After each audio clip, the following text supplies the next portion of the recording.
In 1965, Frank Sinatra was in the middle of belting out his biggest hit to a packed Vegas crowd when he suddenly stopped singing, walked to the edge of the stage, and did something that left 2,000 people in complete silence.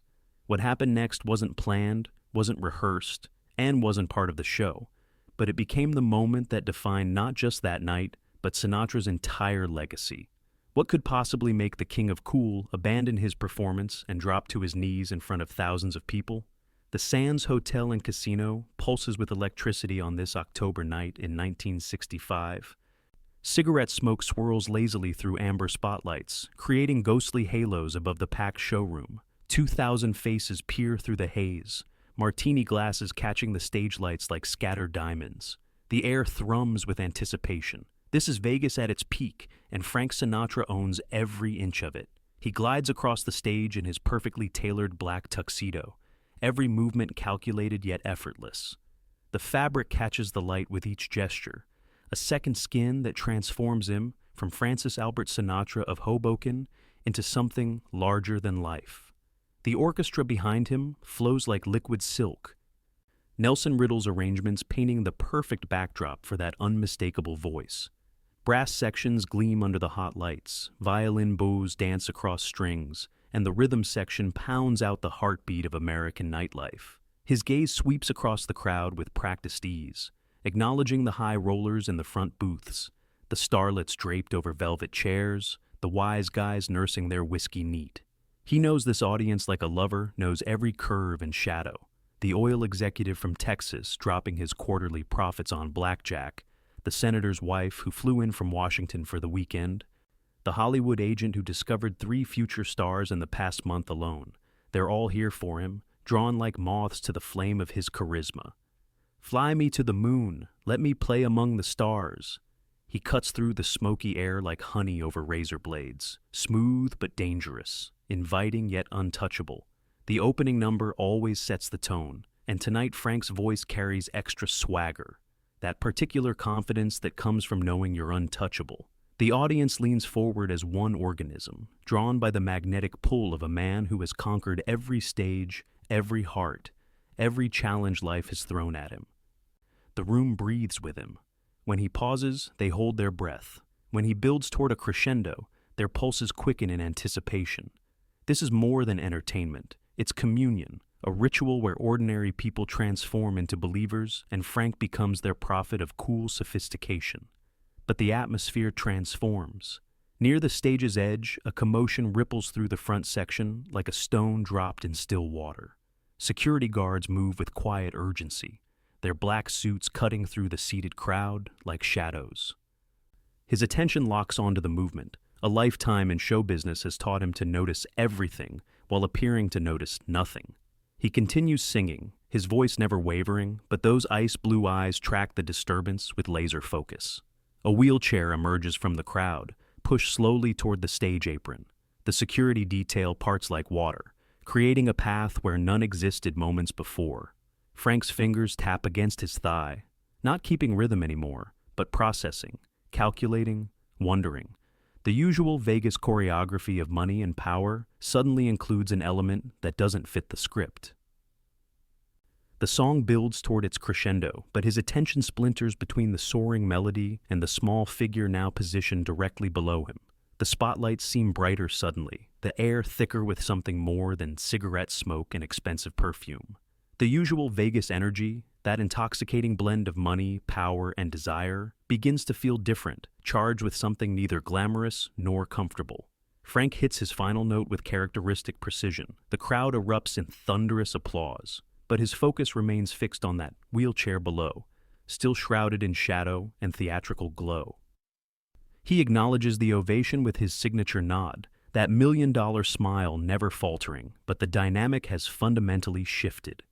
The next song begins, the familiar opening notes of "I've Got You Under My Skin," but the chairman of the board, who has never met a crowd he couldn't conquer, feels the first tremor of uncertainty. Tonight is supposed to be like every other night, another flawless performance in an endless string of triumphs. Instead, it feels like the beginning of something entirely different, something that will demand more of him than he's ever given before. The music flows around Frank like a river he's navigated 1,000 times before, but tonight the current feels different. He delivers "I've Got You Under My Skin" with professional precision, yet his mind races beyond the familiar lyrics.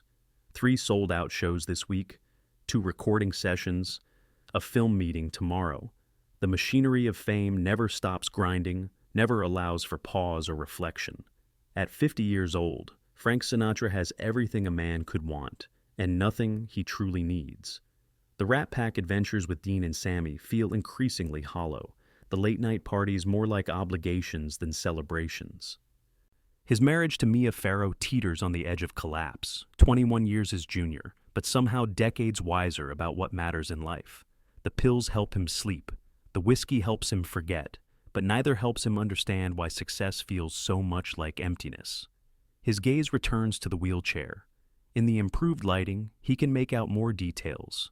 A small child, maybe 8 or 9 years old, pale as moonlight, wearing what looks like his Sunday best. The boy's hands rest carefully in his lap, and his head tilts upward with an expression Frank recognizes from his own children's faces when they were younger. Pure admiration. Uncomplicated love. The realization hits him like a physical blow. This child is sick. Really sick. The kind of sick that makes parents bring their babies to see Frank Sinatra because it might be the only chance they get. The kind of sick that transforms a Vegas showroom from playground to sanctuary, entertainment into something approaching prayer. Frank's voice catches, just for a microsecond, barely noticeable to anyone except the child, whose eyes widen with the understanding that he's been seen, truly seen, by his hero. The orchestra continues its perfect accompaniment. The audience sways in their seats. The waitresses glide between tables with their trays of liquid courage, but Frank feels the weight of every choice that brought him to this moment. He thinks of his own son, Frank Jr., kidnapped just 2 years ago and held for ransom while Frank paced hotel rooms and made desperate phone calls. The helplessness of loving someone you can't protect. The terrible arithmetic of measuring what matters against what's merely urgent. He thinks of his daughter Nancy, grown now, but still calling him Daddy in her sweetest voice. He thinks of all the children he's never met, never seen, never had the chance to disappoint or delight. The song builds toward its climactic bridge, that moment where Frank traditionally lets his voice soar into the stratosphere, where he reminds everyone why they call him the greatest saloon singer who ever lived. But as he approaches those familiar notes, his attention remains divided between the performance everyone expects and the small, brave face watching him with such complete trust. The spotlight feels heavier now, not warm, but burning. The tuxedo that usually feels like armor now constricts around his chest. Every breath carries the weight of decision. Every note, the possibility of choosing something different than he's ever chosen before. The chairman of the board stands at a crossroads he never saw coming. The bridge of "I've Got You Under My Skin" approaches like a freight train, that soaring moment where Frank's voice typically ascends to touch something divine. But as he reaches the phrase that should carry him skyward, his vocal cords simply stop. The word dies in his throat, not from technical failure, but from something deeper, more primal, the sudden, overwhelming recognition that artifice has no place in this moment. The orchestra continues for 3 more beats before Nelson Riddle's baton freezes midair. The musicians look up in confusion, their instruments trailing off one by one like dominoes falling in reverse. The silence that follows isn't the comfortable pause between songs or the dramatic breath before a big finish. This is something else entirely. A vacuum that sucks all the Vegas glitter and manufactured excitement out of the room, leaving only truth in its wake. The entire gathering sits suspended in time. Ice cubes stop clinking against glass. Cigarettes burn forgotten between fingers. Even the slot machines beyond the showroom doors seem to quiet their mechanical chatter, as if the entire casino holds its breath. The voice, who has never met a silence he couldn't fill with charisma, stands motionless at center stage, his famous composure cracking like ice in spring. His gaze meets the child's, really connects, in a way that bypasses all the layers of performance and protection he's built around himself over 3 decades in show business. The kid's face is luminous with hope and something else, a quality that makes Frank's chest tighten with recognition. It's the expression of someone who knows their time is limited and has chosen to spend these precious moments believing in magic, in music, in the possibility that their hero might actually see them as more than just another face in the crowd. Without conscious decision, Frank's body moves, not the calculated swagger of a seasoned performer, but the instinctive motion of a man responding to a call he can't ignore. He steps away from the microphone, that golden tether that connects him to his audience, his livelihood, his identity. Each footstep across the stage sounds like thunder in the crystalline silence. The spectators watch in fascination and growing unease as their entertainment transforms into something uncomfortably intimate. This isn't part of the act. There's no script for this moment, no rehearsed patter or smooth transition back to familiar territory. Old Blue Eyes is improvising, and everyone in the room understands instinctively that they're witnessing either a breakdown or a breakthrough. He reaches the edge of the stage and looks down at the child, who gazes back with eyes that seem far too knowing for someone so young. The distance between performer and audience, between star and mortal, between healthy and sick, suddenly feels both infinite and non-existent. Frank's knees begin to bend, his perfect posture giving way to something more human, more real. "Hold on there, pal," he whispers, but in the absolute quiet of the showroom, his words carry to every corner, every heart, every soul present. "This one's for you." The King of Cool kneels before a sick child, and the world shifts on its axis. Frank's knees touch the cold stage floor, his immaculate tuxedo pants creasing against polished wood that has supported countless performers, but never witnessed anything quite like this. At eye level with the child now, he sees details that the elevated stage had hidden, the slight tremor in small hands, the careful way the boy holds his head as if movement costs something precious, the IV port barely visible beneath his collar. "What's your name, kiddo?" Frank asks, his voice stripped of all performance, reduced to its essential humanity.